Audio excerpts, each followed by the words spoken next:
hard, but still not getting stronger?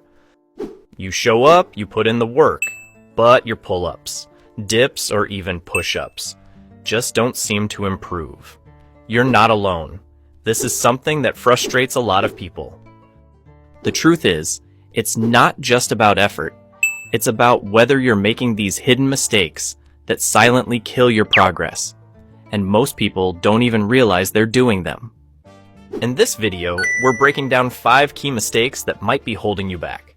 Fixing them can instantly help you unlock more strength, master advanced skills, and get better results from every single workout. Some of these mistakes are obvious, others, not so much. And the worst part, you might think you're training the right way, but these habits could be the reason why you're stuck. And here's the best part. Stick around until the end, because the last mistake is something that ruins more progress than anything else. Fixing this one alone can completely change how your body responds to training. Alright, let's get into it. Starting with mistake number 1. Starting without a proper warm-up. Most people skip a proper warm-up and wonder why they feel weak at the start of their session. A good session should always start when you're at your freshest state and highest energy, especially in calisthenics. You want to train your hardest skills when you're at your best. If your best reps happen midway through your workout, your body wasn't ready when you started. A good warm-up primes your muscles so you can hit max power from set 1. Here's what's really happening. When you go from 0 to max effort without preparing your muscles, joints, and nervous system, your body isn't firing at full capacity. Your strength isn't being fully expressed because you haven't activated the right pathways. Think of it like trying to sprint right after waking up. Your legs feel stiff, your coordination is off, and you move slower than usual. That's exactly what's happening when you skip the warm-up. If your first few sets feel off, weak, or sluggish, you're making this mistake. Fix. Take 5 to 10 minutes to properly warm up. Start with mobility drills to open up your joints, activation work to fire up your muscles, and light movement like jump rope to raise your heart rate. Your body will hit peak strength from the first set, not halfway through the workout. Number 2, choosing more reps instead of good form. More reps don't automatically mean more strength. If you rush through movements just to hit a number, you're not training for progress. You're training for ego. You see this all the time. Someone grinding out half-rep pull-ups, bouncing out of push-ups, or speeding through dips without control. They think higher numbers mean better results, but what they're really doing is practicing bad habits.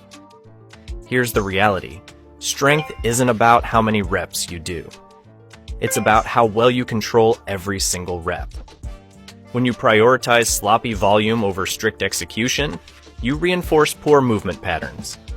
These become harder to fix over time, and they kill your ability to unlock harder skills like muscle-ups or one-arm push-ups. If your form starts breaking down halfway through a set, or if you feel joint pain instead of muscle fatigue, you're making this mistake. Fix. Slow down. Use full range of motion, control the negative, and focus on clean execution. Instead of chasing reps, chase perfect reps. That's how real strength is built. Number 3, training to failure every set. A lot of people think that if they're not completely destroyed after every session, they didn't train hard enough. But going to failure on every set isn't just unnecessary, it's actively slowing you down. Here's why.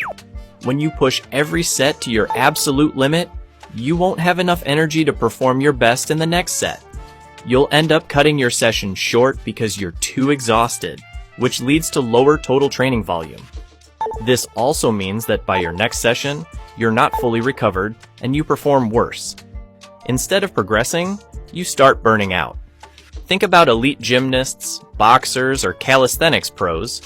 They rarely go all out every single set. They leave room for quality work and focus on consistency over exhaustion. If you find yourself getting weaker week after week, or if your workouts feel like they're constantly draining rather than building you up, you're making this mistake. Fix. Leave 1 to 2 reps in the tank on most sets. Failure should be used strategically, not as a default. This way, you stay fresh, recover faster, and make steady progress instead of burning out. Number 4, ignoring mobility and joint health. If your shoulders, wrists, or elbows always feel stiff or painful, that's not normal. It's your body warning you that something is off. Most people ignore this until they get injured, and by then, it's already too late. Calisthenics puts huge demands on your joints. Every push-up, dip, and pull-up stresses your wrists, elbows, and shoulders in ways that weight training doesn't. If you never mobilize and strengthen your joints, they'll eventually give out before your muscles do.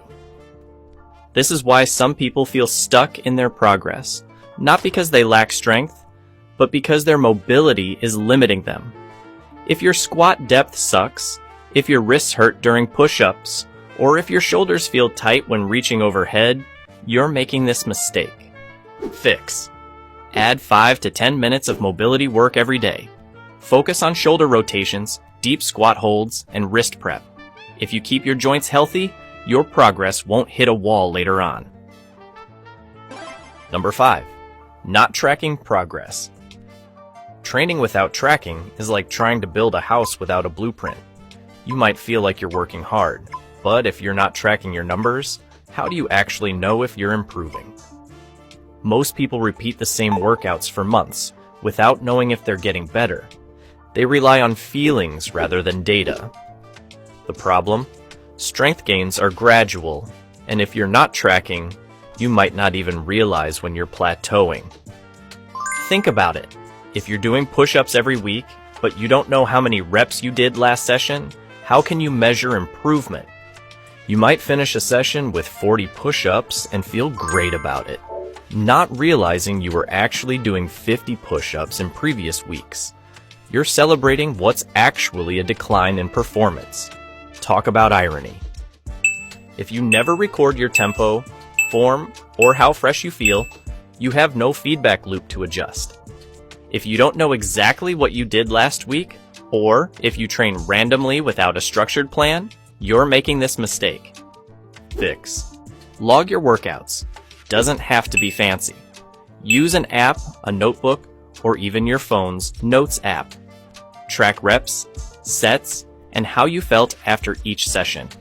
The more data you have, the better decisions you can make about your training. Number 6. Inconsistent training. Alright, you made it this far, and that means you're serious about your progress. And because you stuck around, I've got a bonus for you. I didn't mention this earlier, but there's actually one more mistake that's more common and more destructive than all the others we've talked about. A lot of people go all in for a few weeks, then disappear when life gets busy or motivation fades, and that's the problem. Motivation isn't reliable. If you only train when you feel like it, you'll always be stuck in a cycle of progress and setbacks. Strength isn't built in a single hard session. It's built through repeated effort over weeks, months, and years. Every time you skip workouts for a week or more, your body detrains. Your endurance drops and movement patterns fade, forcing you to spend time rebuilding instead of progressing. It's like rolling a boulder uphill. Each break means starting over. This is why some people train for years without progress. They're constantly resetting instead of building momentum. Fix. Stop relying on motivation and make training part of your routine. Set a non-negotiable schedule, even if it's just 3 days a week. Keep your setup ready so there's no friction to start. And track your sessions, because when you see progress, you'll want to keep going. Consistency beats intensity every time. The Calisthenics Playbook isn't just another training guide, it's your complete blueprint for body weight